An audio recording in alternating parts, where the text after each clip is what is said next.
As the oldest city in California, Monterey enjoys a rich and diverse history. Indians and explorers, priests and pirates, foreigners and fishermen all left their imprint, both good and bad. Cryptids, ghosts, wholesale violence, and shipwrecks are all part of this past. It is not surprising then that locals have a wide array of strange tales. Residents and visitors alike have described the area as being home to several thin places. This is probably felt by so many because of the ambient weirdness that hangs overhead.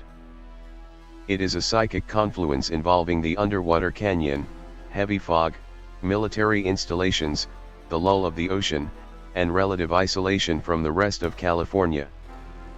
I will be sharing my own experiences, as well as others.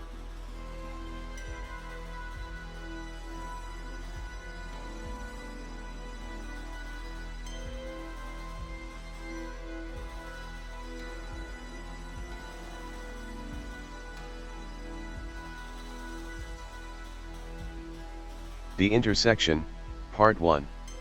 The intersection where Highway 68 exits onto North Fremont Street in Monterey, is an epicenter for some bad shit.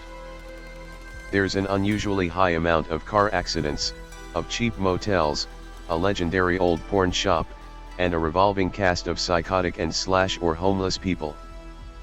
It's around 12:30 a.m., and I'm at a gas station facing the off-ramp. Much of Monterey is a ghost town after dark, and after midnight you might as well be on another planet. Not a soul around. I'm done gassing up, and am listening to the sounds of an unusually warm evening, a rare treat on the Central Coast. I hear screams first, loud and awful, some desperate voice howling. It's mine. It's fucking mine. From a cluster of trees surrounding the highway, out tumbles a pair of homeless-looking guys, one black, one white, fighting in the street. Wild punches, ripping at clothes, pulling hair. I watch in amusement, this fight stripped of any humility or physical coordination.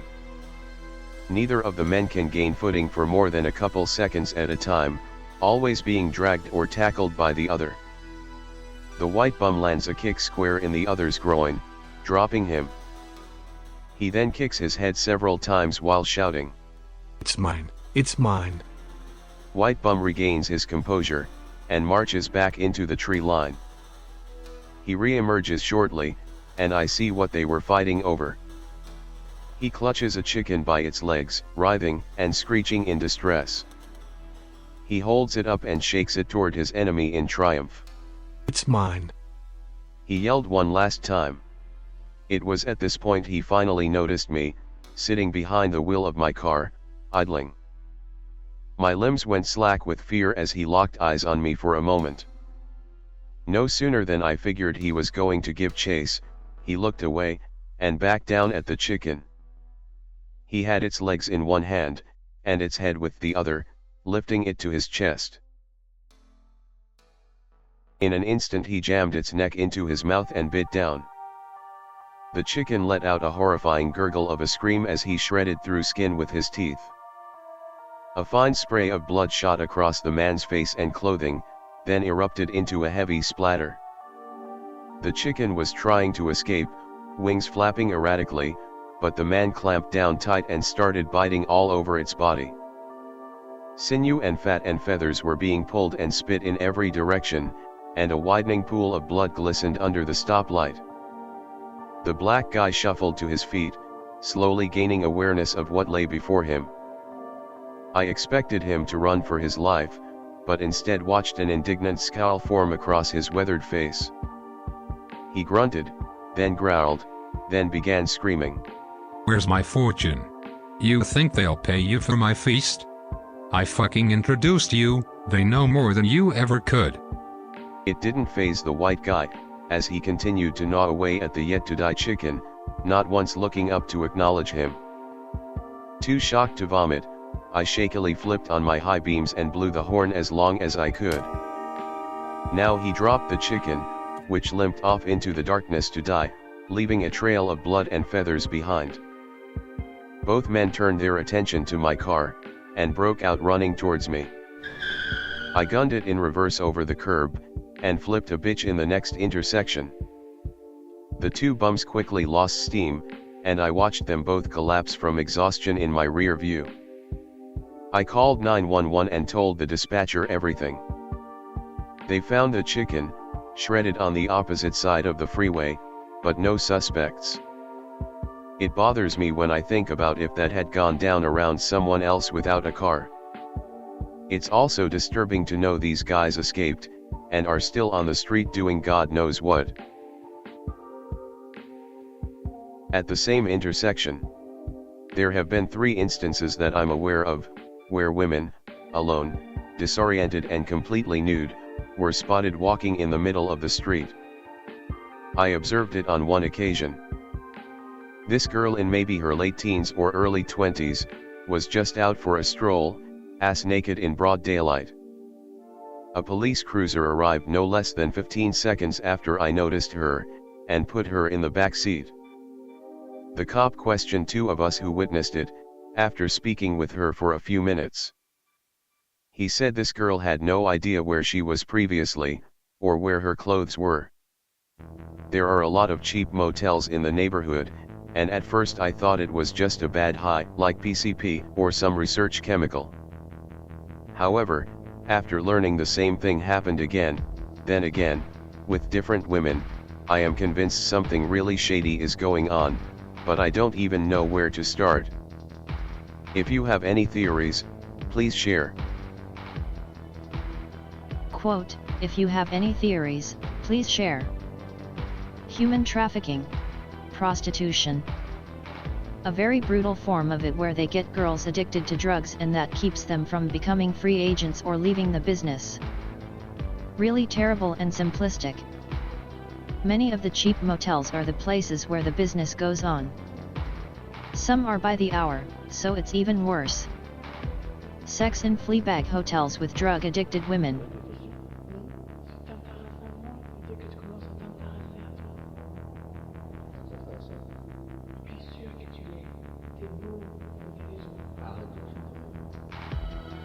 Not my personal encounter but a local phenomenon. Most tales of Indian ghosts deal with them seeking revenge against white settlers and their descendants, but there appears to be a special type of Indian spirit in Big Sur. Since the 1990s, or whenever hate crimes came into public consciousness, there have been reports of physical attacks on campers and hikers throughout the area once inhabited by SLN people. These attacks include thrown rocks, clubbing, and snare traps, and have been committed against Latino or indigenous people. Locals initially suspect backwoods rednecks or white supremacists. However, in each incident, victims claim to be attacked by one or more dark-skinned assailants, who appear in primitive tribal clothing. Loincloths, bizarre painted faces, corn husk masks.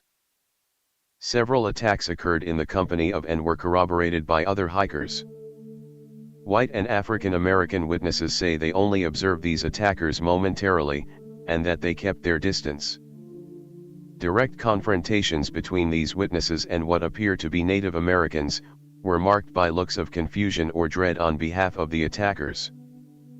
They would look at each other briefly, before the assailants retreated back into the wilderness, never to re-emerge.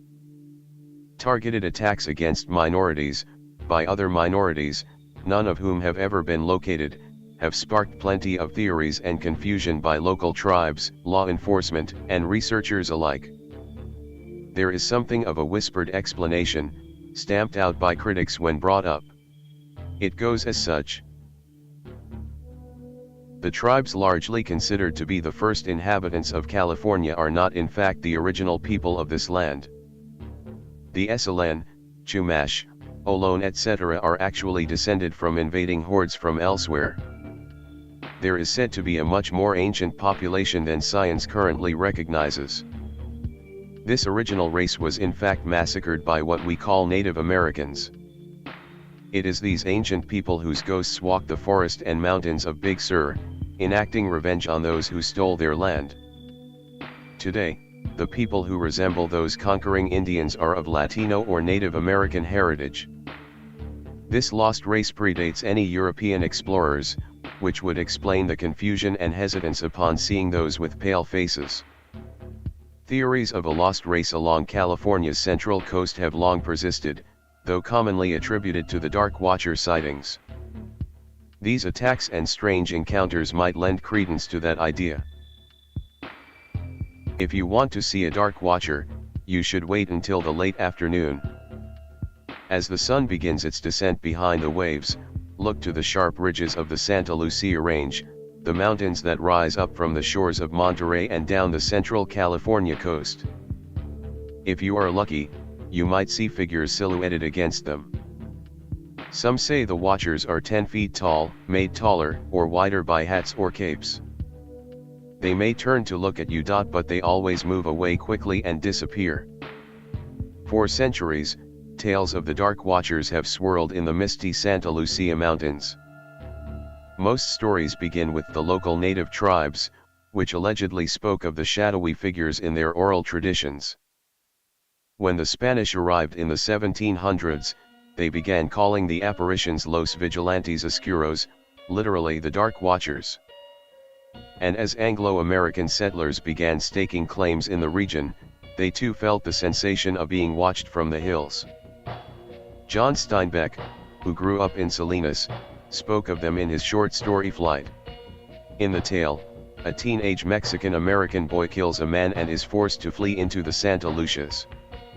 As his mother bids him farewell, she urges him to say his prayers, take care of his horse, and when thou comest to the high mountains, if thou seest any of the dark watching men, go not near to them nor try to speak to them. The old-timers of Big Sur swear by it, said painter Benjamin Brode, who co-authored a book on the Watchers with Thomas Steinbeck.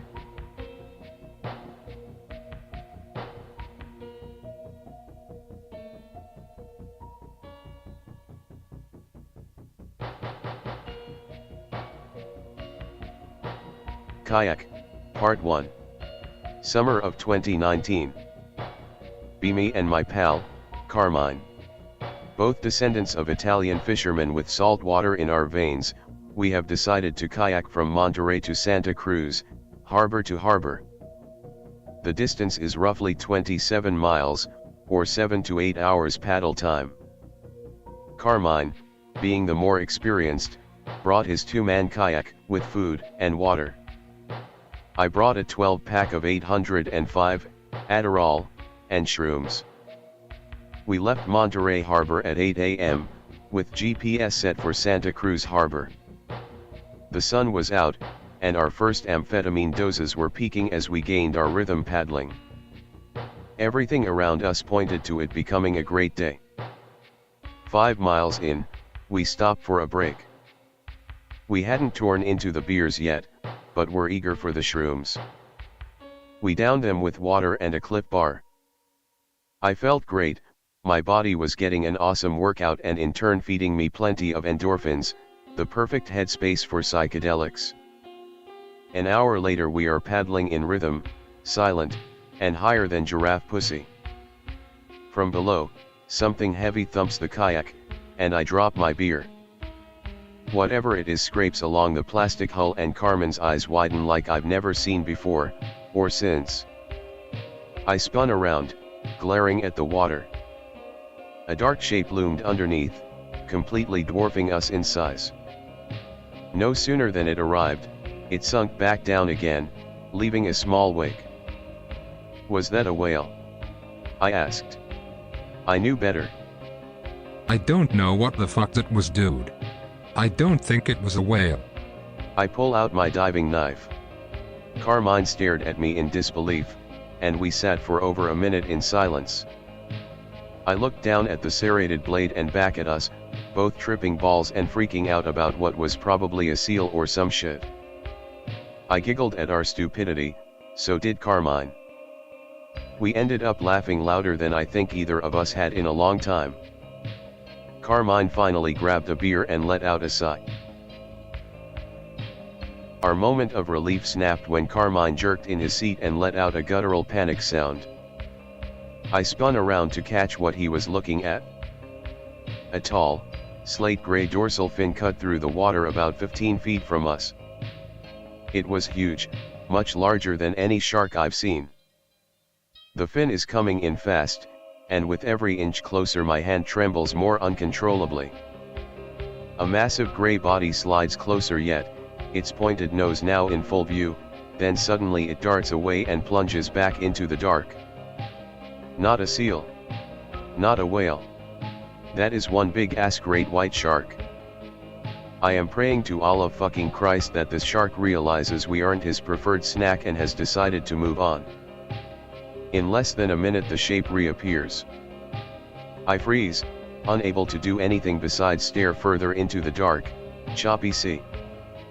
Behind the shark appears what looks like a school of fish, trailing it in a serpentine motion. As my eyes adjust, I realize the shapes are actually tentacles, flowing for several yards behind the shark. My shroom-addled brain is trying to make sense of it. I try to recall anything from school or television about sharks and squid hunting together, but this feels impossible. My eyes follow the abomination as it cruises near the surface, giving me and Carmine a better idea of their massive size, maybe 20 feet. Then, as the fin submerges again, so do the tentacles, and the entire thing disappears back into the deep, leaving us in horrified silence. Monterey Bay is home to a massive submarine canyon, the depth of which is equal to the Grand Canyon. This cold, dark abyss that lies just offshore from the sleepy beach towns along Monterey Peninsula, is bound to produce some unusual creatures. This is widely acknowledged by researchers and marine biologists, but never had I imagined the terror some of them could instill in us locals. Carmine and I dumped the rest of the beer and shrooms overboard, and something told us we were in for a rough time if we tried telling anyone about what we saw. After a long, shaky paddle back to the harbor, we walked to his truck, and never took that kayak out again. This was the first and only time I've ever seen an animal like this. Our consensus was that it looks to be a great white shark, but dragging a mop of squid-like tentacles. If anyone is savvy with marine biology or marine cryptids, feel free to speculate on what the hell this thing was. There's a big part of me that hopes this was some shared hallucination, brought on by the shrooms. Maybe the shark had been caught in dense seaweed and was dragging kelp vines or something. I'm doubtful of that, but it's more comforting than acknowledging what we really saw out there.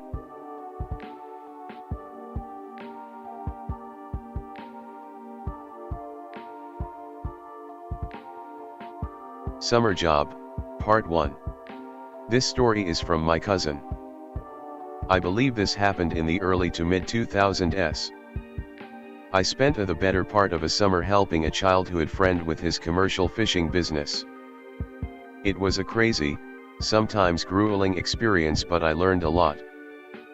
Complex fishing equipment, techniques, reading the weather and the sea, trawling, state regulations, overall a bunch of pretty cool shit. One night we are on a squid expedition. If you don't know about catching squid, it's done at night, and with massive lights placed around the sides of your boat. Squid are attracted to the one source of light and come up towards the surface, into your net. It was late in the season, so it was just us. We cruised around different areas, without much luck. About halfway between Monterey and Santa Cruz, my friend spotted another vessel without any lighting, which is pretty unsafe, not to mention illegal. We got a bit closer and shone a light towards it, revealing a derelict ponga boat, just floating adrift. As we drew closer I hooked it and pulled it towards us. My friend repeatedly yelled for anyone on board, but given its small size and open body, it was obvious no one was there. I tied it off, and carefully climbed on board with a flashlight. There were a few bags scattered around, but nothing indicating where it might have come from. Both my buddy and me get a weird feeling and tell each other so. I then tell him I'm gonna check out the bags and look for any sort of registration or ID. The first is a long duffel bag, which I unzip to find a bunch of plastic wrap. I dig in through a couple layers to find several white bricks. I smell one of them and it has a familiar gasoline smell. If you know, you know. My buddy hops down and begins opening other bags. Yep, there is a fuck ton of cocaine on this little boat. It makes sense. In recent years, the Central Coast has become a popular entry point for drug traffickers. Traditional ports in Southern California have become increasingly hot, so cartels are loading up these small panga boats near the border and hauling ass north. We both sit in silence for a few moments, unsure of our next move. I catch this glimmer beneath one of the duffel bags, and move it to the side. Shell casings, maybe 5 or 6. Hey, check it out, I say to my friend, who is now lifting other bags to reveal more shells. My buddy grumbles. What the fuck happened? Whoever was in the boat, maybe 2 guys, given the different calibers, let off a bunch of rounds but left all the cocaine. I speak up. I don't know, but if the Coast Guard came through right now we'd be fucked, so what do you want to do? He cracked a mischievous grin, then I did too. Say no more. Say less, in fact. We tossed the 2 large duffel bags back onto our boat. I realized we didn't even check the backpack that was next to them. Inside were 2 freezer bags, packed with light blue pills. I zipped it back up and tossed it on board. My friend brought up the point that we had boarded this and our fingerprints were all over the boat. We made an executive decision and pulled the drainage plug out, before climbing back onto his boat. We stood and watched in silence as the small boat filled with water and eventually sank. As it began to submerge, the boat upended, revealing what appeared to be a row of indented scrapes on the bow. The unmistakable radius and cluster of a shark bite. The shell casings floated around the surface for a while before going under, disappearing any evidence of whatever happened. As we hid the bags, we speculated on what went down on that boat. Nothing really added up. If it were law enforcement, there would be no boat or drugs. If it were other criminals, there definitely would be no drugs. It for sure had something to do with those bite marks. They were big enough that it must have taken a shark ramming and locking onto the bow with incredible pressure, certainly enough to knock a man out and into the water. We shuddered at the thought of some predator getting to them, and decided to not think about it. The year following that night was one of the craziest, most fun times of my life. It culminated in a new Corvette, a trip to Italy, a bunch of hot girls, and a nasty addiction I'm still paying the price for. My buddy paid off his boat, and that's what helped him really get his business off the ground. He's still doing it today, contracting with several local restaurants and making a name for himself in the community. When we hang out, he'll jokingly say he owes his success to a killer shark and a couple dead Mexicans. In a way he's right. And the thought of whatever attacked those unlucky narcos is enough to keep me out of the sea for good.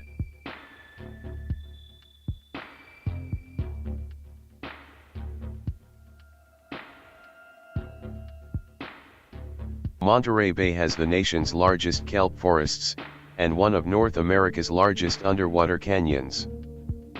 The deepest point of the sanctuary lies 10,663 feet below the surface, which is twice the depth of the Grand Canyon. It is not surprising there are countless numbers of undiscovered species living in the bay. The most often seen and reported on cryptid is a creature fishermen call Bobo. The almost humanoid-looking monster was once seen by the entire crew of a 12-man sardine boat. Sightings date back to the 1920s, and often relay how the creature would suddenly surface in the choppy waters of the bay, leaving the fishermen or sailors dumbfounded. Witnesses describe the mournful look on the creature's face, and the large, baleful eyes that stared at the vessel and the men aboard. The long slender neck and rounded head were at times said to reach a height of 12 feet.